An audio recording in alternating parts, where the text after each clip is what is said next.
En fait, l'étude du squelette de Jacques de Vitry a porté sur différents thèmes. On a essayé de savoir si c'était bien un homme et on a essayé de savoir aussi à quel âge il était décédé.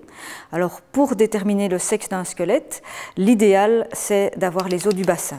Malheureusement, dans le cas de Jacques de Vitry, il n'y avait pas de bassin, donc il a fallu se baser sur d'autres os pour déterminer le sexe. Si on n'a pas de bassin ou si le bassin est très fragmentaire, on peut quand même avoir des informations sur le sexe d'un individu à partir d'autres os du squelette, comme par exemple le crâne.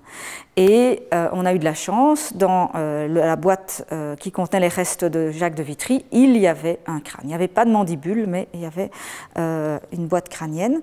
Et on peut voir ici, par exemple, que ce qui différencie le crâne masculin du crâne féminin, c'est principalement de la robustesse, de développement de relief, comme par exemple le relief qui se trouve au-dessus des orbites, les arcades sourcilières, qui sont beaucoup plus marquées chez les sujets masculins que chez les sujets féminins.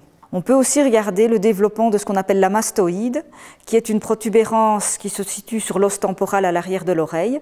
Et cette mastoïde, elle est beaucoup plus ronde et beaucoup plus massive chez les sujets masculins que chez les sujets féminins.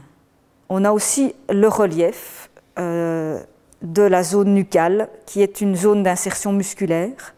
Et encore une fois, c'est chez les hommes qu'on va avoir les reliefs les plus marqués. On va vraiment avoir des crêtes très visibles, alors que sur les crânes féminins, ces reliefs, eux, seront pratiquement absents.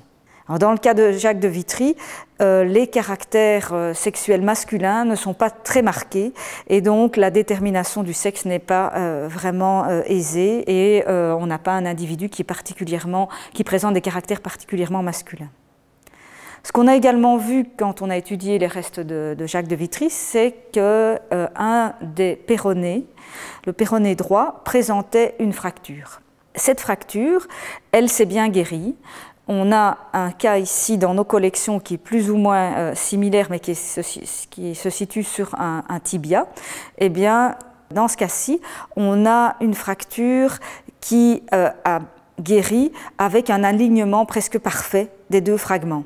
Ce qui montre que la fracture a été réduite et que l'individu est resté alité ou immobilisé le temps de la consolidation. Et c'est ce qui s'est passé sur le péroné attribué à Jacques de Vitry, il n'y a pas de déformation.